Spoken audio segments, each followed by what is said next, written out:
Hey there, I'm here today with the much requested video on how to sew elastics into your Zills. Obviously, this is a fairly important thing to be able to do if you own a pair of Zills, and I will actually admit that for many years I would just safety pin my elastics into my Zills, but no more. Now I'm a Zill purist, and I firmly believe that your Zills have to be sewn with the elastic because the safety pins, believe it or not, even if you use the teeny tiny ones, will kind of affect the sound and the resonance of your Zills. So I highly recommend sewing your elastics. So go grab the following things. You will need thread of any color. I'm going to use white today so that you can see it against the black of the elastic. Whatever color will be just fine. A pair of scissors to cut said thread as well as your elastic. A needle of any sorts, small, medium, large, whatever you can work with. I work with a fairly small one. And then, of course, a pair of Zills. So go grab all of those things, make sure you have them handy, and then join me. So today I'm going to be sewing the elastic into my brand new bronze gauzees from Saroyan. Oh my God, I'm so excited about these Zills. I have been waiting forever to buy them, and they are my first pair of bronze Zills. I don't know what's taken me so long to buy bronze Zills, but look at how beautiful and shiny that color. I'm so excited. So I cannot wait any longer. We're sewing these Zills in so I can play these Zills tonight. I'm super excited. So with every pair of Saroyan Zills comes your elastic, so you are in luck. This elastic is a knit elastic. It is not a braided elastic. Braided is kind of your more typical elastic. It's got the stripes that run down the length of the elastic. That elastic is a little weaker and thins out a bit when it's stretched. This elastic, as it's stretched, does not thin and has a little bit less give than your braided elastic. So if for some reason you don't get elastic with your Zills, go out and buy some elastic. I highly recommend the knit. Woven is even stronger and even better, but I don't think that it comes in a 3/4 inch, and that is what I am using today, is a 3/4 inch. That is pretty much exactly the size of those little slits that are in the Zill that we will be putting this in and out of. So grab your elastic. Resist the temptation to cut it into 4 equal pieces, because most likely you can get maybe like 4 or 6 or even 7 fingers worth of elastic out of here if you are careful about how you measure it. So the first Zill I'm going to do will be for my middle finger. So I've got my elastic, and I'm going to thread through one side. I do it from top to bottom. It's a pretty tight fit. Like I said, the width of the elastic is the same as the width of that slit in your Zill, so you have to kind of pull it through. I'm going to pull it through just a little bit, so not very far through there. And then I'm going to take the other side, the longer side, and thread it through on the other. And I'm going to pull this pretty far through, because what I'm aiming for here is to leave a loop on the top that is about the size of my middle finger.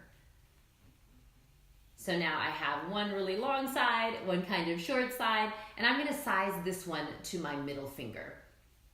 So I'm going to put my middle finger in there. I'm going to grab both pieces of elastic on the bottom and pull them pretty tight, making sure that the short piece of elastic is fairly short because I'm trying to conserve elastic, and then the long piece is pretty long, right? So I'm pulling there to create a nice tight fit on my middle finger, because this is how I'm going to tell where I need to sew the elastic in order for it to be nice and tight once I take it off. So once you do that, we're going to go ahead and figure out how to thread the needle. Okay, if you've never threaded a needle before, this might take a little bit of time the first time, but be patient, you'll get better at it, and it will become easier over time. So like I said, today I'm going to use white thread because I think you'll be able to see it a little bit better against the black Zill elastic. You can use whatever color you want. You don't need very much, and actually having a little bit less rather than more makes the whole process a little bit easier. So I'm pulling off here, maybe a 1.5 foot of my thread. I'm going to go ahead and cut that, and then I'm going to grab my needle. This is totally what my grandmother used to do. She'd always lick the end. not because it tastes good, but because if you have any stray little furry bits on this piece of thread, it kind of mats them down and makes it easier to thread through the hole. So now you're gonna test your eyesight, and you're gonna find the hole of this incredibly tiny needle, and you're going to put the thread through the hole. There's really no trick to this, just patience and perseverance. I know they actually also make hole threaders, like needle threaders, that you can buy at any craft or sewing store if you have a hard time threading needles, and that makes it a little bit easier. But I still have fairly good eyesight, so we're gonna just thread that through there, pull it down so that now I have 2 equal pieces, so my 2 ends are fairly even. From there, I'm gonna grab those and I'm gonna double knot it. So I'm wrapping both of the strings around my finger and creating 1 knot that I try to put as close to the end as possible. And then my challenge is to create a second knot kind of right on top of that first knot. Because the elastic is pretty tightly woven, it might not be necessary to make a second knot. It's just my habit to make a second knot. So now I have a knot. It's so tiny I don't even know if you can see it, but there's a knot in this thread. So now what I can do is I can pick up my zill, put my finger back in there, make sure that it's right where I want it to be tightness wise, and then on this other side what I do is I take my fingers and I pinch it right up next to where the zill is, and this is how I'm going to know where I am going to sew when I take this zill off my finger, because obviously I can't sew it right up there inside the bell. There's not enough room to get my needle in there. So I'm actually going to grab it here and I'm going to pull it out in order to sew it. Okay, so let's take a close-up look at how I am sewing this zill elastic.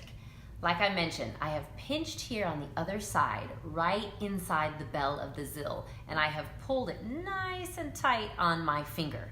Then I'm going to slip my finger out, I'm going to hold onto the zill, I'm going to pull through the other side, and right where the edge of my finger is, that is where I want to sew it. That's the line at which it's going to make it nice and tight on my finger. So coming in here with our needle and thread, and I'm going to start on one side. I'm going to make sure to catch both edges of the elastic. I'm sewing through from one side to the other, and when I do the edge, I pull through and I bring the thread back towards me and I go back around, because I like that it kind of grabs the 2 edges of the elastic and pushes them together, right? So I like to have that kind of, that seal, that seam closed there. Once I've done that, you can do it once, maybe you could do it a second time if you want. Really, it's not about beauty, it's about functionality. So we just want to make sure we don't have to sew these things again anytime soon. So I pull through there again. Now I'm basically going to go in and out and in and out and in and out all the way across the elastic. I tend to make my stitches kind of short because I feel like more short stitches will be stronger than just a couple of long stitches, but find what works for you. So let's go ahead and give that a try. Mana mana do do do do, mana mana do do do do, mana mana do do do do do do do do do do. Once I make it to the other end of the elastic, I like to do another little loop so I can come through the edge, loop it around to grab the other edge. And once I've done that, I'm going to go back and forth and back and forth all the way back across. So once I've made it back to the beginning, to where I started, I want to knot off my thread so that it doesn't come undone. So I go back through the other side, making a little bit of a loop here in my thread. So I'm going to pull my needle through and then just loop through this thread however you want, from top to bottom, bottom to top, they both work. And pull through, which makes a knot up against the edge. I usually do that a couple of times just to feel like my zills are nice and securely sewn. Threading that needle through the loop, pulling it through. And then once I'm there, I can go ahead and cut the string. I cut twice. I cut here right where I finished sewing. And then you'll see you've got these couple little tails from where you had knotted the elastic in the first place.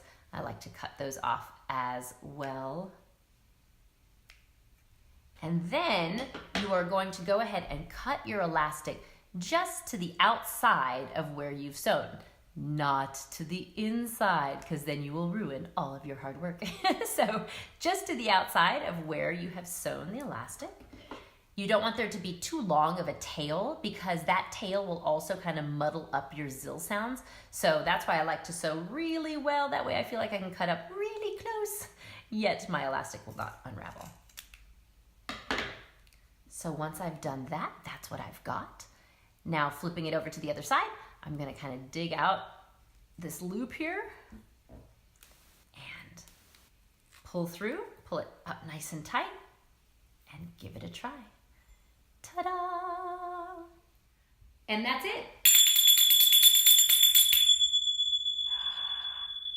Oh, these are amazing. Oh my gosh, so you've done it. Congratulations. You have sewn elastics into your zills. Give yourself a round of applause.